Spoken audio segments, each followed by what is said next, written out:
الحمد للہ وکفا والصلاة والسلام علی عبادہ الذین اصطفیٰ اما بعد۔ دوران درس عطا اللہ بندیالوی نے قائد اہل سنت وکیل صحابہ مظہر شریعت و طریقت حضرت مولانا قاضی مظہر حسین خلیفہ مجاز شیخ العرب والعجم امیر المومنین فی الحدیث حضرت مولانا سید حسین احمد مدنی رحمۃ اللہ علیہ سے یہ شکوہ کیا ہے کہ انہوں نے مجھے خارجی کہا ہے۔ حضرت مولانا قاضی مظہر حسین صاحب رحمۃ اللہ علیہ نے جہاں رد رفض پہ کام کیا ہے وہاں رد خارجیت پر بھی کام کیا ہے۔ حضرت قاضی صاحب رحمۃ اللہ علیہ نے کتاب لکھی خارجی فتنہ جلد اول، اس پر اس وقت کے تمام بڑے اکابر نے تائید کی اس کی اور اس پر تبصرے فرمائے۔ ماہنامہ البلاغ نے اس وقت لکھا کہ اہل سنت والجماعت کے نزدیک اہل بیت کی محبت کا نہ ہونا خارجیت ہے اور اصحاب رسول سے بیزاری اور ان کی مخالفت رفض و شیعت ہے۔ آگے لکھا ہے کہ حضرت قاضی صاحب رحمۃ اللہ علیہ نے مسلک اہل سنت کی ترجمانی فرمائی ہے۔ اسی طرح جامعہ حقانیہ اکوڑا خٹک کے شیخ الحدیث اور محتمم حضرت مولانا عبدالحق رحمۃ اللہ علیہ انہوں نے فرمایا، حضرت مولانا قاضی مظہر حسین صاحب رحمۃ اللہ علیہ نے بھی زیر تبصرہ کتاب میں ما انا علیہ و اصحابی کے اصول کے پیش نظر اصلاً خوارج اور ضمناً اہل تشیع کا زبردست نوٹس لیا ہے۔ اسی طرح ہفتہ روزہ لولاک فیصل آباد جس کے بانی حضرت مولانا تاج محمود رحمۃ اللہ علیہ تھے، انہوں نے بھی یہی لکھا ہے، حضرت قاضی صاحب پر اللہ رب العزت کی بے شمار رحمتوں میں سے ایک یہ بھی ہے کہ مسلک اعتدال کے علمبردار ہیں۔ آگے لکھا ہے، خارجیت کے اثرات کا سیلاب اہل سنت میں آتے دیکھ کر قاضی صاحب نے پل باندھنے کی کوشش کی ہے۔ ہر گھر میں جو اہل سنت کا دعوے دار ہے اس کتاب کا ہونا ضروری ہے۔ ماہنامہ الخیر جو خیر العلماء مولانا خیر محمد جلندری رحمۃ اللہ علیہ کے ادارے کا ترجمان ہے، اس میں لکھا گیا ہے، ظاہر ہے کہ جس موضوع پر قاضی صاحب نے قلم اٹھایا ہے وہ جمہور اہل سنت کا مختار اور راجع موقف ہے۔ ماہنامہ بینات اس کے اندر شہید اسلام مولانا محمد یوسف لدھیانوی رحمۃ اللہ علیہ نے لکھا،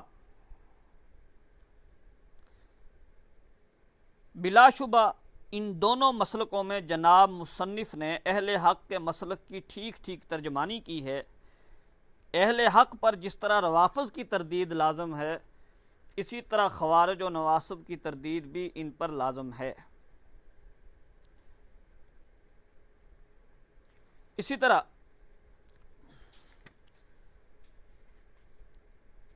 حضرت مولانا مالک کاندلوی رحمۃ اللہ علیہ شیخ الحدیث جامعہ شرفیہ وہ لکھتے ہیں کہ تاریخ اسلام پر نظر کرنے سے یہ اندازہ ہوتا ہے کہ اسلام میں سب سے پہلے دو عظیم فتنوں نے امت میں انتشار و تفریق اور عمارت اسلام میں تخریب کا عمل جاری کیا، ایک فتنہ رافضیت و تشیع کا اور دوسرا خارجیت کا۔ آگے فرماتے ہیں، خداوند عالم مؤلف زیدہ مجدہ کو جزائے خیر عطا فرمائے اور مسلمانوں کو اس تالیف کے ذریعہ سے نفع پہنچائے۔ شیخ العرب والعجم حضرت مدنی رحمۃ اللہ علیہ کے خلیفہ حضرت مولانا سید حامد میاں شیخ الحدیث اور محتمم جامعہ مدنیہ کریم پارک لاہور وہ فرماتے ہیں، بحمد اللہ میں بھی انہی اکابر کے مسلک کو حق جانتا اور مانتا ہوں، اور اس دور پر فتن میں ضروری سمجھتا ہوں کہ ان اکابر کے مسلک سے انحراف نہ کیا جائے۔ حضرت قاضی صاحب مدظلہم کو اللہ تعالیٰ جزائے خیر دے کہ انہوں نے فتنہ خارجیت اور یزیدیت پر قلم اٹھایا۔ حضرت مولانا عبید اللہ رحمۃ اللہ علیہ محتمم جامعہ اشرفیہ لاہور، وہ فرماتے ہیں میں نے خارجی فتنہ مؤلفہ مولانا قاضی مظہر حسین صاحب دامت برکاتہم کو پڑھا بعض جگہوں سے۔ حضرت قاضی صاحب زیدہ مجدہ نے اہل حق کے مسلک کو مفصل اور مدلل بیان فرما کر تمام اہل سنت والجماعت پر احسان عظیم فرمایا۔ اپنے وقت کے امام الاولیاء حضرت سید نفیس الحسینی شاہ صاحب رحمۃ اللہ علیہ، جو کہ قطب الارشاد حضرت شاہ عبد القادر رائے پوری رحمۃ اللہ علیہ کے خلیفہ تھے، انہوں نے فرمایا اس فتنہ کی بے کنی کے لیے اللہ تعالیٰ نے زبدۃ العلماء عمدۃ الصلحاء مولانا قاضی مظہر حسین صاحب دامت برکاتہم کو منتخب فرمایا ہے۔ ذالک فضل اللہ یؤتیہ من یشاء۔ حضرت قاضی صاحب مدظلہ نے کتاب خارجی فتنہ لکھ کر اہل سنت والجماعت کی صحیح ترجمانی کی ہے اور خوارج و نواصب پر ضرب کاری لگائی ہے۔ شیخ الاسلام مفتی محمد تقی عثمانی صاحب نے بھی اس موقع پر اپنے مکتوب گرامی میں لکھا، فرماتے ہیں کہ کتاب خارجی فتنہ جلد اول موصول ہوئی، سرسری طور پر دیکھی، دل بہت خوش ہوا۔ آپ نے مسلک کے حق کی خوب ترجمانی فرمائی ہے۔ شیخ الحدیث شیخ التفسیر حضرت مولانا صوفی عبدالحمید سواتی محتمم مدرسہ نصرت علوم گجرانوالہ، انہوں نے بھی فرمایا کہ اللہ تعالیٰ آپ کو جزائے خیر دے، آپ نے خارجیت اور ناسبیت کا تعاقب فرمایا ہے، یہ فتنہ رفض و شیعت سے کم خطرناک نہیں ہے۔ اپنے وقت کے رئیس الفقہاء شیخ العرب والعجم حضرت مولانا سید حسین احمد مدنی رحمۃ اللہ علیہ کے شاگرد رشید مرید حکیم الامت حضرت تھانوی رحمۃ اللہ علیہ، خلیفہ مجاز حضرت مفتی اعظم مفتی شفیع صاحب رحمۃ اللہ علیہ، حضرت مفتی عبدالشکور ترمذی رحمۃ اللہ علیہ، انہوں نے بھی لکھا ہے کہ فاضل مصنف نے مذہب اہل سنت والجماعت کی ترجمانی کا حق ادا کیا۔ رافضیت اور خارجیت دونوں ہی فتنوں سے اہل سنت والجماعت کو آگاہ کرنے اور محفوظ رکھنے کی کوشش کی ہے۔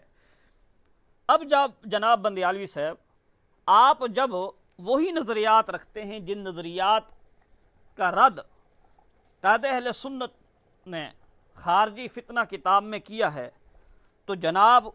صرف حضرت قاضی مظہر حسین کے ہاں خارجی نہیں ہیں، بلکہ تمام اکابرین علماء دیوبند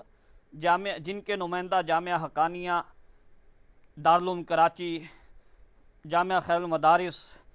جامعہ اشرفیہ لاہور، شیخ الحدیث مولانا محمد مالک کاندلوی، شیخ الحدیث مولانا حامد میاں، مولانا عبید اللہ رحمۃ اللہ علیہ، سید العلماء سید نفیس الحسینی شاہ صاحب، شیخ الاسلام مفتی محمد تقی عثمانی، افقہ الفقہاء مفتی عبدالشکور ترمذی، شیخ المفسرین مولانا عبدالحمید سواتی رحمہم اللہ، ان میں سے ان تمام اکابر کے ہاں بھی جناب خارجیت کے جراثیم والے ہیں، کیونکہ آپ تو حضرت قاضی صاحب کی تحریرات سے متفق نہیں ہیں، تو حضرت قاضی صاحب نے اس کتاب میں خارجیت کا رد کیا ہے، تو آپ کو صرف حضرت قاضی صاحب نے خارجی نہیں کہا، بلکہ آپ تمام اکابرین علماء دیوبند کے ہاں خارجی ہیں۔ ہاں اگر آپ اعلان کرتے ہیں کہ میں قاضی مظہر حسین رحمۃ اللہ علیہ کی تمام تحریرات سے متفق ہوں، تو پھر آپ کا جو ہے اکیلا شکوہ بنتا ہے قاضی صاحب رحمۃ اللہ علیہ سے، وگرنہ حضرت قاضی صاحب نے ترجمانی کی ہے تمام اکابرین دیوبند کی۔ اللہ حضرت قاضی مظہر حسین صاحب رحمۃ اللہ علیہ قبر پہ کروڑوں رحمتیں نازل فرمائے، اور نوجوانان اہل سنت والجماعت کو جو ہے خارجیت کے فتنے سے محفوظ فرمائے، اور عطا اللہ بندیالوی کی جو ہے اس تلبیسات سے محفوظ رکھے۔ وآخر دعوانا الحمدللہ رب العالمین۔